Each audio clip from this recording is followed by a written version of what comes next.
মেলাঘর থানার অন্তর্গত লালমিয়া চৌমুহনী এলাকায় সোমবার ভোরে পাশাপাশি দুটি দোকানে চুরির ঘটনা সামনে আসে। অভিযোগ, রাতের অন্ধকারে দুষ্কৃতীরা একটি টাইলসের দোকানে টিন কেটে ভিতরে ঢুকে ক্যাশ বাক্স ভেঙে নগদ টাকা নিয়ে যায়। পাশাপাশি একটি মুদি দোকানেও চুরি হয়। দোকান মালিকের দাবি, নগদ টাকাসহ প্রায় ৭০,০০০ টাকার বিভিন্ন সামগ্রী খোয়া গেছে। সকালে দোকান খুলতে এসে চুরির বিষয়টি জানতে পারেন ব্যবসায়ীরা। ঘটনার পর এলাকায় চাঞ্চল্যের সৃষ্টি হয়। স্থানীয়দের একাংশের অভিযোগ, মাদকাসক্তদের একটি চক্র এই ঘটনার সঙ্গে জড়িত থাকতে পারে বলে অনুমান। ঘটনার খবর পেয়ে মেলাঘর থানার পুলিশ ঘটনাস্থলে পৌঁছে তদন্ত শুরু করেছে। দ্রুত দোষীদের গ্রেপ্তার এবং এলাকায় নৈশ টহল বাড়ানোর দাবি জানিয়েছেন স্থানীয় ব্যবসায়ীরা।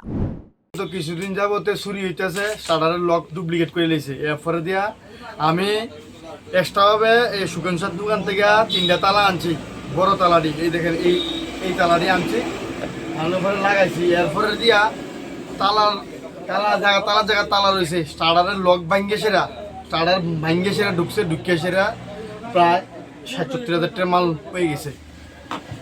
আমার দোকান থেকে চাল আসলো, আমার দোকানে এত কম মাল থাকে না, পুরা খালি করে রয়েছে। দেখেন, ওই দেখেন এদিকে কি মানে কি নিচে কি জিনিস নিছে আপনার দোকান থেকে?